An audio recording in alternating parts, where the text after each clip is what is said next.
Hello web series lovers. The hunt, the Rajiv Gandhi assassination case.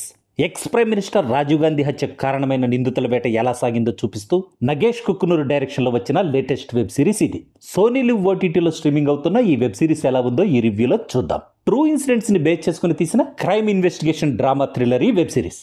ఒక్కో episode 41 to 53 minutes డ్యూరేషన్తో మొత్తంగా 5 hours 38 minutes run టైంతో టోటల్గా 7 episodes ఉన్నాయి ఈ web సిరీస్లో.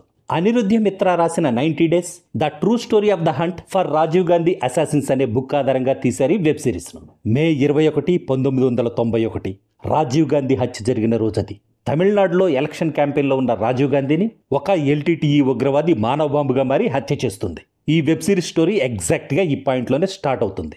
ఇక ఆ తర్వాత రాజీవ్ గాంధీ హంతకుల వేట ఎలా సాగింది, 90 daysలోనే ఈ కేసుని సాల్వ్ చేయడం ఎలా సాధ్యమైంది, హత్యకు ప్లాన్ చేసిన మాస్టర్ మైండ్ను ఎందుకు పట్టుకోలేకపోయారు, ఈ వేటలో స్పెషల్ ఇన్వెస్టిగేటివ్ టీం ఎలాంటి టాక్టిక్స్ని ఉపయోగించారనేదే ఈ వెబ్ సిరీస్ బేసిక్ స్టోరీ. సంచలనం సృష్టించిన హిస్టారికల్ ఇన్సిడెంట్ను బేస్ చేసుకుని దేశవ్యాప్తంగా అలజడి సృష్టించిన రాజీవ్ గాంధీ హత్య కేసును 90 daysలోనే సాల్వ్ చేయడాన్ని, ఈ కేసు ఇన్వెస్టిగేషన్ టైంలో జరిగిన తెర వెనుక రాజకీయాల్ని, మోసపూరితమైన కుట్రల్ని ఆడియన్స్ కళ్లకు కట్టినట్టుగా చూపిస్తూ చాలా గ్రిప్పింగ్గా ఈ వెబ్ సిరీస్ను ప్రజెంట్ చేసిన డైరెక్టర్ నగేష్ కుక్కునూరు ఎఫర్ట్స్కి హ్యాట్స్ ఆఫ్ చెప్పి తీరాల్సిందే.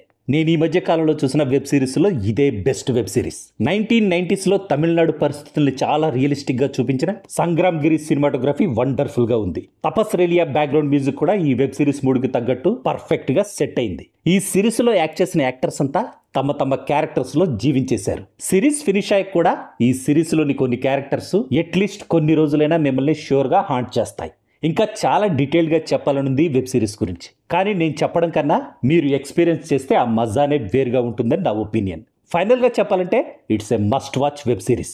ఒక వెబ్ సిరీస్తో ఆడియన్స్ని ఉత్కంఠకు గురి చేయాలంటే గ్రిప్పింగ్ నేరేషన్ చాలని, నాన్ స్టాప్ యాక్షనే అక్కర్లేదని ప్రూవ్ చేసిన ఈ వెబ్ సిరీస్ను మీరు ఒకసారి చూడడం స్టార్ట్ చేస్తే ఎన్ని పనులున్నా పక్కన పెట్టేసి వెబ్ సిరీస్ ఎండ్ అయ్యే వరకు అలా చూస్తుండిపోతారు గ్యారంటీగా.